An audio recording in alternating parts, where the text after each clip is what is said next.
The great obsidian towers of the Galactic Council's observation spire loomed over the luminous cityscape of Orcs Prime, their glossy surface reflecting the starlight of 1,000 distant suns. Inside the spire's topmost chamber, Admiral Lysandra Kai stood alone before the panoramic view screen, her silhouette etched against the cerulean sphere of Earth. She breathed in the hum of data streams, ship movements, planetary defenses, coded transmissions, each a pulse in the living network of galactic intelligence. A soft chime announced the arrival of her second-in-command. Captain Tor Luri, slender and precise, approached alongside the spidery console that traced the anomalies. "Admiral," he said, voice clipped with excitement, "the transmission's origin point is confirmed. Sector 3227 Theta, Earth."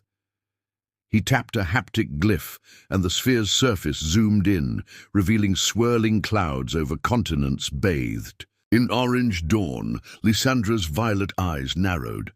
"Earth," she murmured. The planet had long been catalogued by the Council as an unremarkable backwater, its inhabitants supposedly still finessing steam engines and coal-fired power stations.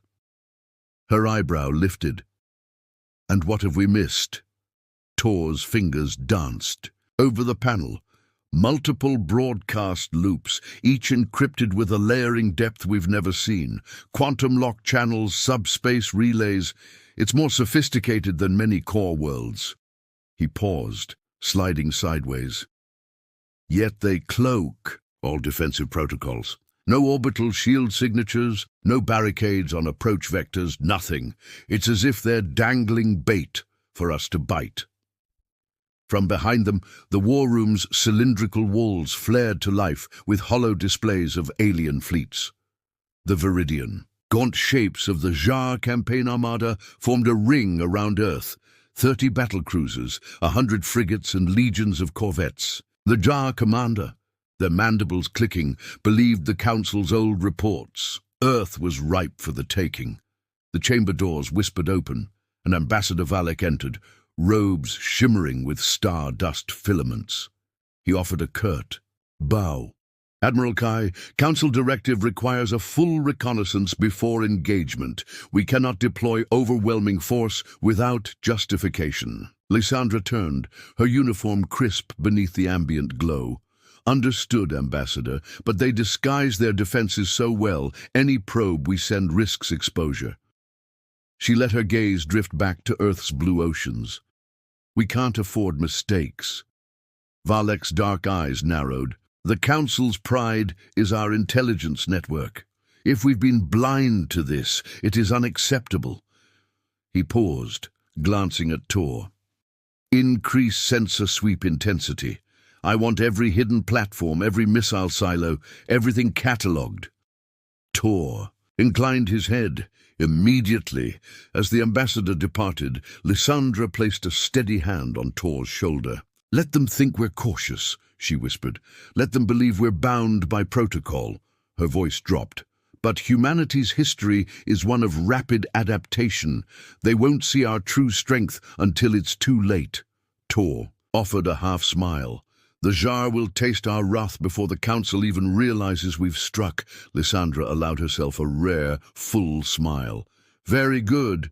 She tapped a control, and the view screen shifted to reveal the gleaming hulls of the Aquarius fleet, stealth cruisers shaped like silver knives, their engine cores dormant in cloaked silence. "Prepare the Aquarius for deployment. Standard cloak until approach vector 420. Once in position, we strike with precision. The Council and the Jar will both write Earth off as easy prey." Tor's eyes glinted as he returned to the console. "Setting course, Admiral." Lysandra took one last look at the spinning orb of Earth, feeling a surge of fierce pride. The Council's archives whispered of humanity's primitive age. Candlelit villages, horse-drawn carriages, biplanes in place of starfighters. Those dusty records had never accounted for what Earthlings had built in secret, planetary defense grids with gravitic anchors, self-assembling drone swarms, quantum anomaly generators that could blind an entire fleet. As the war room lights dimmed to signal imminent departure, Lysandra stepped away from the view screen, her posture straight and unyielding. In the corridors beyond, officers hurried, calibrating weapons arrays and loading plasma canisters. Soon, the silent armada would surge from the shadows, and the galaxy would witness what the Council never expected: that Earth's military might was born from humanity's greatest virtues: ingenuity, unity, and the indomitable will to survive. And when the first volley of gravitic torpedoes punched through the vacuum toward the unsuspecting Jar blockade, no one would be left wondering why the Galactic Council had underestimated Earth's resolve. The void of space erupted in silent fire. Cloaked battlecruisers of the Aquarius fleet slipped past the Jar blockade like phantoms, unseen until plasma trails ignited in the darkness. In an instant, the first gravitic torpedoes slammed into the hulls of Jar destroyers, twisting steel and bone into incandescent wreckage. Commander May Torres, ensconced in the lead Valkyrie interceptor, felt the familiar thrill of combat braid with the icy knot of tension. Through her visor, she watched the nearest Jar battleship lurch as its outer shields collapsed. "Valkyrie squadron, engage!" she crackled over the comms. "Primary targets, shield generators, secondary, propulsion grids." Her squadron burst forward in a V formation. Modular weapon pods locked onto designated points. Adaptive plasma cannons bloomed to life with violet arcs. We wove through debris, twisted hull fragments, drifting escape pods, each liberated and each a reminder of the stakes. A Jar frigate barreled toward her, mandibles agape, raking the darkness with ion beams. She barrel-rolled, her interceptors, self-repair nanobots already patching minor hull breaches, as she unleashed a precision plasma burst into the alien vessel's bridge. "They thought we'd come unprepared," she muttered. "Let's show them why humans never make that mistake." Back on the Council flagship Arbiter's Dawn, Ambassador Valek stared through the observation viewport, his mandibles clicking in disbelief. Entire squadrons of Jar corvettes vaporized. In seconds, cruisers exploded in cascades of fire. The gallery of vistas, once a testament to the Council's supremacy, now bore witness to an unstoppable tide. "Ambassador!" hissed the communications officer. "We've lost the upper quadrant channels. Quantum disruptors have fried our relays." He tapped frantic commands, but every subspace link blinked empty. Valek's voice trembled as he turned to his aides. "Dispatch reinforcements. Code Black. Sound the evacuation alarms." But evacuation was already too late. Across the Council network, holoflashes reported system after system falling: the mining moons of Atraxis, the biodomes of Siluria 6, the hydroforges of Kal Udar, all annexed in hours. In every case, Earth's forces showed the same ruthless efficiency: cloaked raids at night, surgical strikes at dawn, and a single, uncompromising ultimatum broadcast in the Council's universal tongue. "We have no quarrel with the Galactic Alliance. We seek only respect for our sovereignty. Stand down or be swept aside." Meanwhile, Admiral Lysandra Kai monitored the onslaught from the flagship Aquarius Prime. Data streams scrolled at blistering speeds: enemy fleet dispositions, civilian distress calls, shield failure reports. She allowed herself a moment of pride. Every protocol had executed flawlessly, every contingency accounted for. "Lieutenant Sale," she called to her tactical officer, "update status on the tertiary fleets. Are all Valkyrie wings in formation Red Omega?" "Affirmative, Admiral. All squadrons report combat ready. Jar resistance is collapsing." Sale's crystalline voice was steady. Lysandra nodded, her gaze returning to Earth's pale blue glow. "On the view screen. Maintain pressure, but no civilian targets. This is not conquest. It's correction." On the battered deck of the Jar command ship Morax Bane, General Thrax marveled at Earth's ruthlessness. He had prided himself on crushing worlds with overwhelming force, but Earth struck with precision where it hurt most. Command cores, warp inhibitors, gravitic nexus points. Entire fleets were doomed before realizing their shields were down. His comms lit up with desperate calls. "We need reinforcements. The Council must send aid." "No aid is coming," hissed his lieutenant. "Communications are down galaxy-wide." Thrax recoiled. "They've severed our lifeline. Signal surrender." Back in the Aquarius Prime briefing chamber, Lysandra tapped a glyph, and the holodeck projected a live feed from the Council's main chamber. Ambassador Valek stood alone before a gathering of Council representatives. Once proud, now hushed and uncertain. Lysandra keyed her transmitter. Her voice echoed through the ornate hall.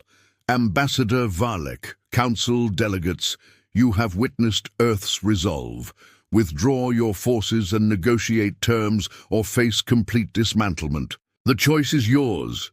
A stunned silence followed. Then Valek cleared his throat. "Admiral Kai, we yield. We request parley." Lysandra allowed herself a measured exhalation. She signaled her officers, "Hold all fire." Even as gravity wells stabilized the captured Jar vessels, Lysandra knew the battle was not merely won by torpedoes and plasma. It was won by defying expectations, showing that a world dismissed as primitive could rewrite galactic balance in a single decisive stroke. And as the first true rays of Oraxis Prime's sunrise glinted off the twisted remains of the blockade, Commander May Torres' voice crackled one final time over the comm. "Shock and awe, Admiral. They'll remember this day." Lysandra pressed her palm to the view screen, Earth shining bright. "Let them remember," she whispered. "Let them remember well." The grand chamber of the Galactic Council Hall lay hushed under the glow of 3 suns, their light refracted through crystalline pillars that arched toward the vaulted ceiling. Delegates from every core world had assembled in uneasy silence, their usual fervent debates replaced by cautious glances and whispered counsel. At the dais stood Ambassador Valek, his mandibles unfurling in a gesture of uneasy concession. Admiral Lysandra Kai entered the hall, flanked by Commander May Torres and Captain Tor Luri. Behind them hovered the spectral outlines of captured Jar warships, silent trophies of Earth's swift campaign. A ripple of astonishment swept through the assembly as humanity's representatives took their places opposite the Council's elders. Valek cleared his throat. "Admiral Kai," he began, voice wavering beneath the weight of recent events, "Earth's actions have shown us that our intelligence was flawed and our assumptions unjust. We stand humbled before your accomplishments." Lysandra inclined, her head, arms folded over her uniform's defiant stripes. "Humbled is good, but humility must be enshrined, not fleeting. The galaxy thrives when no world is underestimated." A murmur rose at her words. From the gallery, a core world delegate, Lady, heiress of Seraphine, stepped forward, her robes shimmering like liquid silver. "Admiral, Earth's doctrine of precision, strikes, and rapid mobilization saved countless lives by avoiding protracted sieges and indiscriminate bombardments. Will you share these innovations with the Council?" May Torres folded her hands behind her back. "Our weapon designs can adapt to your ships, but only in partnership that respects Earth's sovereignty. We will not be bound by old treaties that labeled us backward." Tor Luri unfurled a holo projection, a detailed map of the galaxy showing new Earth-led defense zones encircling strategic systems once vulnerable to Jar raiders. Paths of secure hyperlanes, fortified communication relays, and joint research. Stations glowed in hopeful green. "We propose a new accord," he announced. "One that revokes archaic tiers of advancement and establishes a merit-based council, where contributions, not preconceptions, determine standing." As the delegates leaned in, Ambassador Valek nodded slowly. "Then let it be debated. I move to amend the Charter, No world shall be classified as primitive. All shall present quarterly reports of their technological and cultural developments, equality in participation, and transparency in communications. The chamber erupted into vibrant exchange, some voices wary of Earth's rapid rise, others eager for the promise of shared progress. Lysandra watched the debates, satisfaction warming her chest. In the back, allied representatives from Siluria 6 and the mining guilds of Atraxis pledged support for the new accord. Even remnants of the Jar delegation, chastened and seeking redemption, offered to dismantle their expansionist fleets. Night fell outside the hall as the vote was called. Holographic indicators blinked from red to blue, world by world. 12 in favor, 6 abstentions, 2 opposed. The final tally set off a chorus of relieved applause. Earth's suit design was projected onto the chamber's central dais, a symbol of the new era. Afterward, Lysandra stood on a balcony overlooking the city of Auraxis Prime. May joined her, hands clasped. "You think they'll hold to these promises?" she asked. Lysandra gazed at the spire-lit skyline. History isn't written by ceremonies. It's written by what comes next. If we keep watching, keep sharing, the galaxy will remember that respect is earned and maintained, not granted by birthright. Below, the captured Jar vessels were carefully escorted to dry docks for dismantling. Workshops began marrying Jar shield technology to Earth's gravitic drives. In meditative pools beneath the spires, Council archivists revised centuries-old records, excising references to primitive backwaters and rewriting a narrative of equitable exploration. As the first joint research convocation convened, a gathering of humans, Council scientists and former Jar engineers, Admiral Kai allowed herself a moment of quiet triumph. The galaxy's balance of power had shifted not through total conquest, but through a single, irrevocable lesson. Never underestimate the ingenuity of those written off as less.